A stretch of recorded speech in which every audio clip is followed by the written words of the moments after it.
Hey guys, today I have a Whirlpool HE washer and electric dryer matching set in excellent condition, and I've got it set up now. Let's see, we've got it on normal, regular. Now the super heavy, regular, and light, that's a designation of how long it's going to agitate for you. Water level, you can do auto sensing, which uses less water. Deep water wash is a little more traditional with full submersion. Fabric softener, this I don't actually know what this does. And wash temperature, with all cold rinses you can select what temperature your fill water is going to be. So right now I have it set on cool, so it's using both fill valves. Otherwise you've got cold, hot, and I just set it in the middle. And right now it's filling up with water. This is kind of a part of the sensing process that it does here. But you've got your center agitator. That is a full load of towels with a little room to spare. So this has a nice big capacity. And let's see here. As it fills all the way up, we'll come back and show you that it's agitating. I'm going to show you that it drains the water out, show you that it has a nice, fast, smooth final spin cycle. Now I've got a little extra striker here. You can order these online, so I just bought one to stick in here. That way we can see what's going on as it's doing its thing here. Otherwise, the lid would just be closed and locked. So I'm going to let it fill up and we'll come back. All right, back. We've moved into the wash cycle, and as you can see, this machine's not playing around, full submersion. And the agitator's getting started vortexing those clothes in, down, and around the fins on the bottom. Doing an excellent job. All right, we are draining out water there nice and fast. Once it's all done draining the water out, it'll spin to extract the soapy water out. Then it'll fill up with cold, fresh water.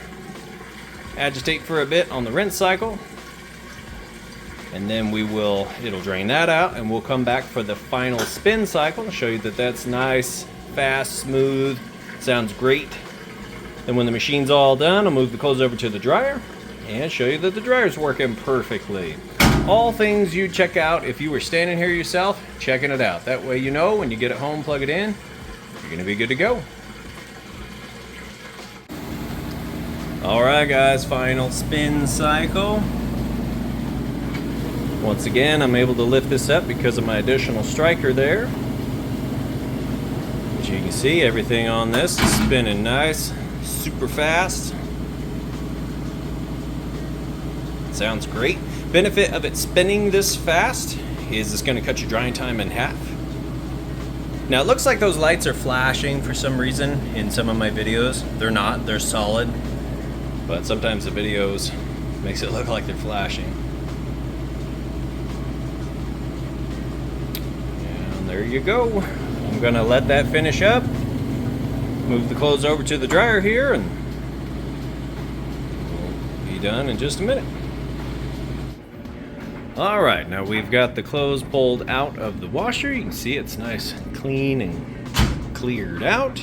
Come over here, matching electric dryer. You've got your lint trap here, which you want to make sure gets clean and changed before each and every load. Temperature selection, so you can select what temperature you want if you have delicate items. You can turn the signal on or off, which is great if you have pets or kids sleeping. Time dry, which is just kind of you just kind of let it rip on high. All your really heavy stuff, this would be what that's ideal for. You got a damp dry on there as well. You can do a air fluff. So very delicate items, or you can go automatic here and just kind of set it and let it do its thing with a wrinkle shield at the end. And what that is that's where it's going to periodically kick on for about 5 minutes, off for 10, and it'll do that for up to 90 minutes, allowing you a little extra time to get back to the clothes, get them folded up before they start to wrinkle. And now, as you can see and hear, once you have the vent hose on the back, you won't hear the blower motor. It'll be virtually silent. But even still, sounds great. Nice smooth operation. Now I'm going to open it up and show you that it is tumbling and heating like it's supposed to. So right in between those two red dots, we'll take a surface measurement here. The temperature, it's about 82 degrees on top of the dryer, 70 degrees on the concrete floor.